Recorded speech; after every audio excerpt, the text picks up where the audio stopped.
All right. Well, like I said, it's good to be here. Any last minute? Oh wait, I remember that something God did this week. All right. Well, I want to start with a passage of scripture. You can tell the title of the message is "What's So Amazing About Grace." Now, grace is a term. If I were to ask you to define the word grace, what would you tell me? Or what would you say? How would you define it? Yes, sir. I'd say it's a gift given freely to someone who doesn't really deserve it. Okay. Perfect. All right. What else, when you think of the word grace, comes to mind? Forgiveness. Kindness. Being humbled. Holiness. Politeness. Oh, okay. Dinner. Yeah, we say grace at dinner, right? Okay. Yeah. Yes. Second chances. And third and fourth. Something I need a lot of. Yeah. That is. Well, listen to this passage in Luke chapter 18. And Jesus is speaking here. He says, "Also he spoke this parable to some who trusted in themselves that they were righteous and despised others. Two men went up to the temple to pray, one a Pharisee, the other a tax collector.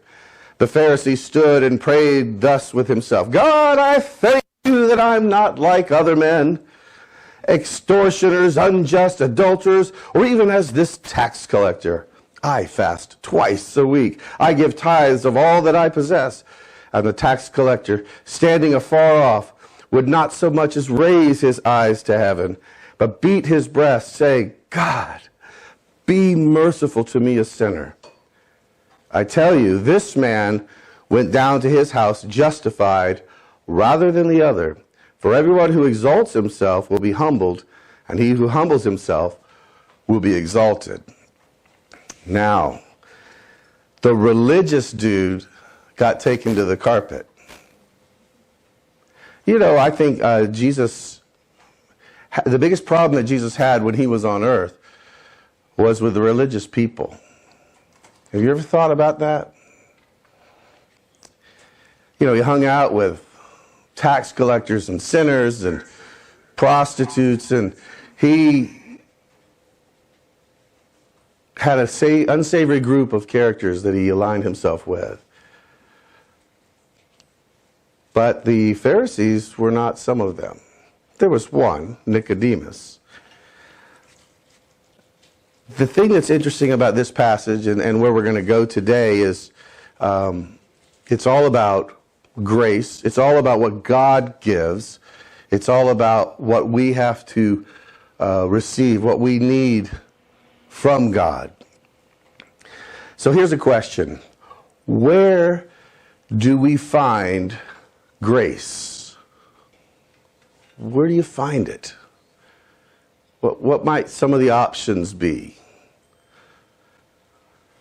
Well, it's an interesting question. Then you want to ask, okay, where do you find it? Why do we need it? And what's so amazing about it anyway? When you hear the word grace, we already threw out some things, a prayer, compassion, Jesus, salvation, and any of those are good. Where do you think the most likely place would be that you would find grace in action? Now, most people, and many Christians, would say the church. And sure, that's where you should be able to see grace in action. A body of believers coming together, because that's where they encountered grace the first time. Most people. Is the church really fertile ground for God's grace to be made manifest? There's a story told of a man who worked with the down and out in Chicago. And one night he met a prostitute who had confessed to him some pretty awful things that she had done in order to survive and to eat. Currently, she was sick and without food. And he asked her if she had thought of going to church for help. And he says, "I'll never forget the look of pure, naive shock that crossed her face Church? She cried. Why would I ever go there? I was already feeling terrible about myself. They just make me feel worse. You know, and I mean, we cringe when we think of that, but in many cases, that's exactly what happens. In the place where grace should be most abundant, it is most lacking. And I don't even know exactly why that is, except that, you know, we know the theology of grace and things, but it's really hard to learn how to receive it and how to give it. We'll get back to that in a minute. So let's take a look at how Jesus, in our passage today, John 8, this is a familiar story of the woman caught in the act of adultery. And so then the scribes and Pharisees brought to him a woman caught in the very act of adultery. And when they had set her in the midst, they said to him, Teacher, this woman was caught in adultery, in the very act. Now Moses in the law commanded us that such should be stoned. But what do you say? It's kind of a trick question for Jesus. This they said, testing him, that he might say something of which to accuse him. But Jesus stooped down and wrote on the ground with his finger, and as though he did not hear what they said. So when they continued asking him, he raised himself up and said to them, He who is without sin among you, let him throw the first stone at her. And again he stooped down and wrote on the ground. Then those who heard it, being convicted by their conscience, went out one by one, beginning with the oldest, even to the last. And Jesus was left alone with a woman standing in the midst. And when Jesus had raised himself up and saw no one but the woman, he said to her, Woman, where are your accusers? Has no one condemned you? She said, No one, Lord. And Jesus said to her, Neither do I condemn you. Go and sin no more. Then Jesus spoke to them again, saying, I am the light of the world. He who follows me shall not walk in darkness, but have the light of life. Now this is an amazing story, I think. It shows God is an excellent director, you know, and he has things planned out. I can imagine the scene. Jesus has some of his disciples around him, and he's teaching them, and then the Pharisees, the religious people, bring this woman who's caught in the act of adultery in the very act.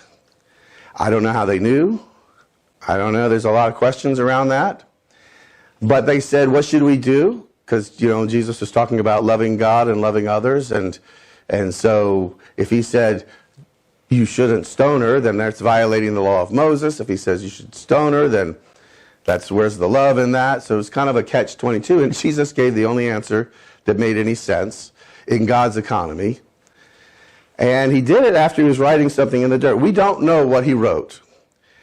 I speculate he was writing the names of all these religious people who had been at some point with this woman. But hey, I don't know. Makes sense to me. And because it says after he stood up, they dropped their rocks after he said, you know, you who don't have any sin, you go ahead. And they left, the oldest to the youngest. That's how Jesus reacted. The religious leaders of the day, condemnation, thinking they were better, like the prayer in Luke, the Pharisee praying, God, I'm not like all these other scumbags. You know, like especially that tax collector over there, look at him. I'm glad you love me more. And Jesus basically said, no, I pretty much love him more. He's getting grace because of his humility. He realized where he stood in God's economy. Jesus could see the beginning from the end. God knows the beginning from the end. He knows the plans that he has for us, and he knows what he wants for us. Now, that doesn't mean that smooth sailing once you come to Christ, that everything is going to be peaches and cream. In fact, exactly the opposite is probably true. Because Jesus said, you know, in this world, you will have tribulation. You're going to have hard times because you follow me, but be of good cheer. Your life, your eternity is not about this world. There's a better place coming. So you just make it through here, trust me, and walk with me. There's another story about when Jesus met the woman at the well. Now, it's very interesting here. She became the first missionary Jesus sent out. He had called some disciples already, but she was the first one who recognized Jesus for who he was and sent her into Samaria so that she could tell others. And they did, and Jesus began his public ministry really there. So what's so amazing about these instances here is that it seems so hard for us to extend grace to ourselves and therefore by default to others. David Siemens, who's a Christian counselor, summed it this way. He said, "Many years ago, I was driven to the conclusion that the two major causes of most emotional problems among evangelical Christians are these: the failure to understand, receive, and live out God's unconditional grace and forgiveness, and the failure to give out that unconditional love, forgiveness, and grace to other people. We read, we hear, we believe a good theology of grace, but that's not the way we live. The good news of the gospel of grace and mercy has not penetrated the level of our emotions." Let me ask you this. Have you ever had someone do anything to you that hurt you? Either hurt your reputation or hurt you physically, emotionally, spiritually. And if you're like most human beings on the planet, our first response is, "Oh, just wait till I get them back." I mean, that's a human response. So did we extend grace and mercy to them? Or was the idea of vengeance on our mind? Will you secretly pray that God would strike them in the forehead with a bolt of lightning and leave nothing but a grease spot lying on the ground there with their eyeballs bugging out? Yeah, I love your honesty. I know that it's hard. It really is, especially when someone has damaged us or hurt us. And yet, we're reminded in those times, and I think God's Holy Spirit does this, he reminds us that we've been given grace so that we can give grace. Corrie ten Boom shared, I don't know if you're familiar, Corrie ten Boom was, when she was a little girl during World War II, her family helped Jews escape the Nazi occupation. And they were caught, and she was put in a concentration camp with her sister. Her parents, I guess, were older, and they were killed. But while in that concentration camp, the guards were particularly cruel and evil. And at one point, they made her watch them kill her sister. And there was one particular guard who was the worst of all. After the war, and Corrie ten Boom, who's a prolific author and a speaker, had been doing a conference and was speaking where she shared this story.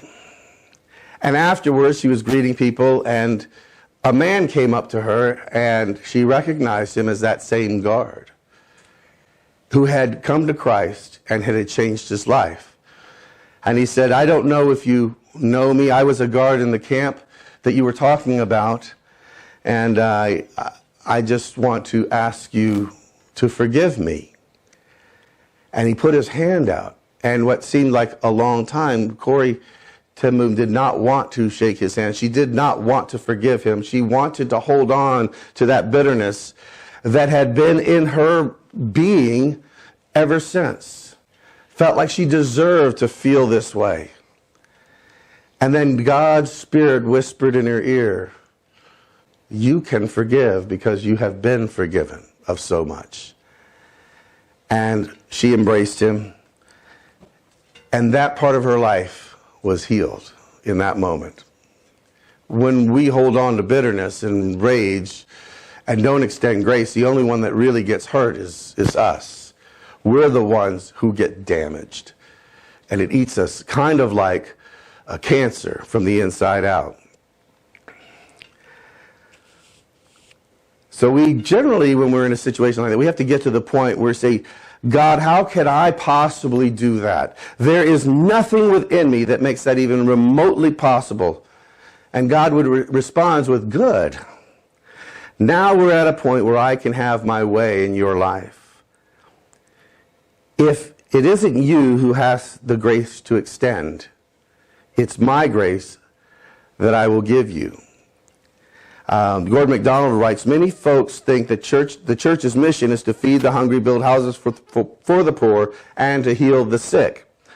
And while there's absolutely nothing wrong with those things, and to be sure it's part of what we as a church have been called to do, the world in all of its secular glory can do each one of those things, and it does it very well. But what the world cannot do, that the church can do, is offer grace. Where else can the world go to find and receive genuine mercy and grace?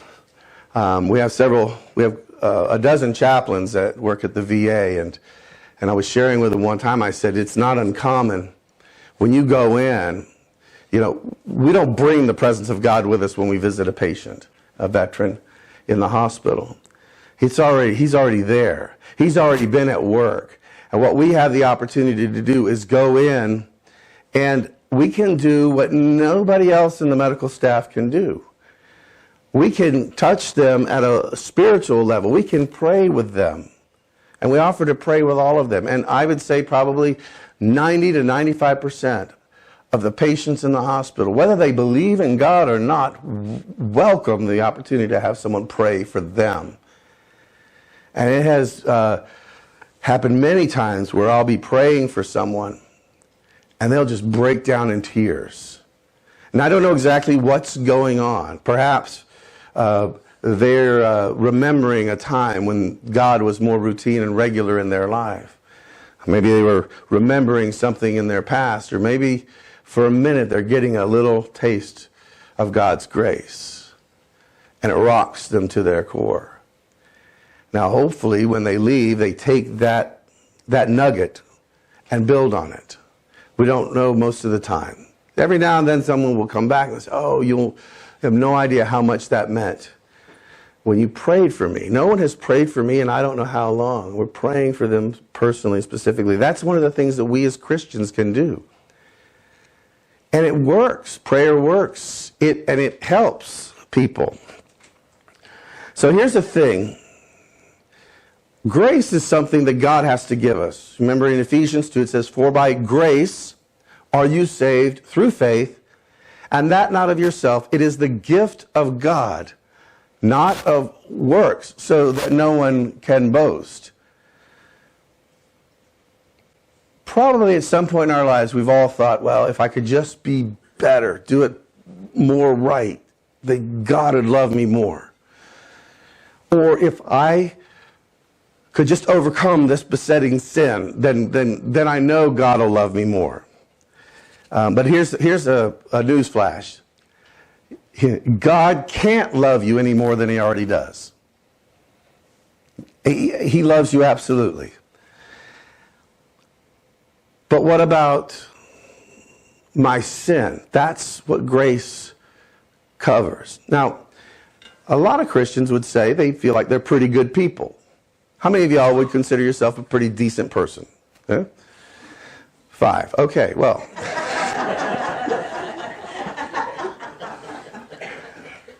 But, here's the thing.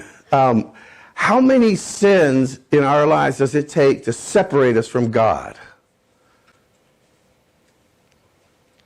1 or none, since we inherit the sin nature from Adam and Eve. We're separated from God until we've been redeemed, right? And so here's the thing. A lot of people think, well, at least I keep the commandments. Like the rich young ruler believed that he had kept all the commandments, and yet Jesus showed him that he hadn't. But let me just ask you a couple of questions here. I've probably shared this before at some point, and I don't want you to respond with a raised hand or an eye or me. That's me. But just think about this. How many of you have ever told a lie? Doesn't matter, big white, little white lie, big egregious lie, a lie. What does that make you? A liar. How many have ever taken something that didn't belong to them, the value of which is unimportant? It wasn't yours and now it is, sort of. You took it. It makes you a thief. How many of us have ever used God's name in a way that wasn't praying or worshiping him? The Bible has a word for that. It's blasphemy, kind of ascribing to God something that he has nothing to do with. How many have ever thought lustful thoughts in their mind? Jesus said, if you even think it, you've done it. So that's like 4 commandments. And so we, if we look at it, we say, wow, I'm a lying, thieving, blasphemous adulterer at heart. And if I have to stand before God based on my own merits, I got no chance. There is no chance. You're doomed. Fortunately, Jesus took care of that. The 10 commandments God gave to the Israelites and he gave to us were not a standard by which we have to measure ourselves and say, I can do this. The commandments were like a mirror. You go into the bathroom and you got the mirror on the wall, and when you get up first thing in the morning, you look at that, you say, there's some work I got to do. And you don't rip the mirror off the wall and start washing your face with it. That'd be silly, because it doesn't clear. That's not what the mirror is for. It's just to reflect what you need to do. Well, the same thing with the law, the commandments. They are simply a mirror reflecting and showing us there is nothing you can do to match and live up to this standard. So you got to trust me to do it for you. And that's what the whole cross was about. And that's what the empty tomb was about. Jesus shed his blood so that we could be washed clean. Jesus rose from the dead as a promise that 1, he was God, and 2, we will too rise from the dead. That we have an eternity forever with God. That's pretty amazing to me. That's amazing grace. That is something that's pretty, I don't know, it's hard to grasp. But wait, God, what about this other stuff? And I've had to ask people because they've asked me this. I said, well, okay, when Jesus died and shed his blood on the cross, which sins was it for in your life? Was it for your past sins? They say, yeah. How about the sins you might be currently committing? Yeah. How about the ones that haven't happened yet? He died for those too. Then how can we say that his grace isn't sufficient when his blood covers all of them? And I don't know, that this is something that's important to grab onto.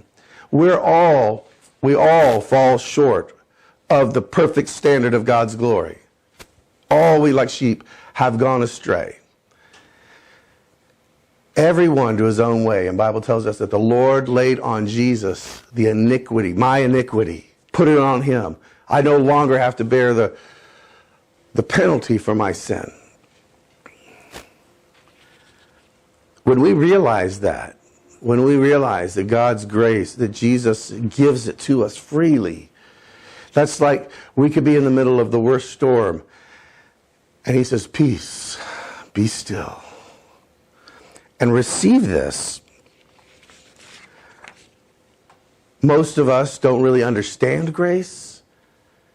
We like that it's there. We bridge where grace and truth meet. Grace without truth gets a little squishy. Truth without grace gets a little abrasive. I think Pastor Dave has used the illustration of anesthesia and a scalpel. If you need surgery, the scalpel is truth, the anesthesia is grace. You don't want to have the surgery without either one. Because if you just got the anesthesia, you'd have a really nice long nap. But you'd still have a problem. But if you just got the scalpel, well, okay, that won't feel very good. But together, they create a tool that works. So for us, God gives us his grace. And it's like Paul said, should I sin more so that grace can abound more in my life? God forbid. It's not like a free license to go out and do whatever you want. God's grace is there as a constant reminder that he loves us so much. So it is important that we understand that not only have we received grace, but we're to give it. I heard the term be a grace atomizer, like one of those perfume ball things. Psst, just let it go out. Just get on everybody. And people say, what was that? That's God's grace. What happens, though, when we don't and can't receive and accept grace? We live with shame and guilt. And this can become a perpetual horrible cycle that is destructive. You look at Adam and Eve in the garden. And after they had blown it, after they had sinned, they were hiding from God, remember? Why were they hiding? Because they were naked. They were without clothes, and suddenly they realized what was wrong with this picture. And they were hiding because they knew they had messed up, and they were afraid that God was going to beat them up. So God comes in there and he says, what have you done? Did you eat from the fruit of the tree? I explicitly told you not to. And if any of you have kids, you know exactly how that works. And, of course, Adam says, well, the woman you gave me, she ate it. And, of course, I felt like I had to, too. And so what did God do? Well, he did two things, and they were both very graceful and loving. He kicked them out of the garden because he didn't want them a chance to go eat of the tree of life in their fallen state. Then they would live forever apart from God, and that God loved them too much to do that. So he kicked them out of the Garden of Eden. And he said, there's some consequences for your sin. You're going to have to toil having babies. It's going to be a lot tougher than it would have been. Should have thought about that. But then he covered them. And here's the thing. When God created Adam and Eve, when God created you and me, he did not create us with the capacity to handle the load of shame and guilt that we oftentimes heap on ourselves. Our psyche is not wired that way. And so he knew that it would ultimately destroy his kids, Adam and Eve, so he covered them so they wouldn't be ashamed. They said, we're naked and we were ashamed. He covered their shame with a sacrifice, of course, with an animal skin. It was the first death recorded in history. God does not intend for us to, he didn't create us to be able to walk around with shame and guilt. It causes way more problems in our lives. And so we have to let his atonement or his blood or his grace cover our shame and guilt and move on. Otherwise we get stuck. And we get into this terrible cycle of feeling guilty and feeling shameful. Jesus said that we're to love God more than anything. That our love for God will make our love for family look like hatred by comparison. Not that you should hate your family, but that you should love God so much that that is what it looks like if you're looking at a comparison. And he said we're also supposed to love our neighbor as ourselves. Now, if you're walking around not appropriating the grace of God in shame and guilt, you can't give out too much, can you? Because Jesus said, love your neighbor as yourself. If I can't receive God's grace, I can't love myself very much. I can't see myself the way God sees me.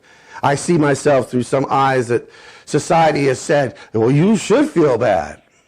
You are a terrible person.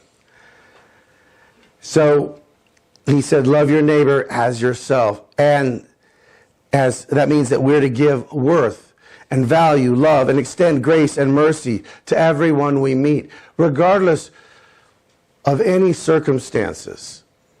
Even if they're mean people, God says love them. And, there are some people, that's a little challenge, for me. And maybe you might have some of the same thoughts or not. Maybe you're learning how to do it better. But it's a constant thing. It's something we have to work on. Surrender, I guess would be a better term. Just surrender to God every day and saying, Lord, I know I might come in contact with some people that aren't very lovable, but I know you want me to love them anyway. Can you give me your grace to do that? And he does. And he does. And so today, and every Sunday that we come together and we share together, it's an opportunity to be reminded of the grace that God has so freely given us. We can't earn it.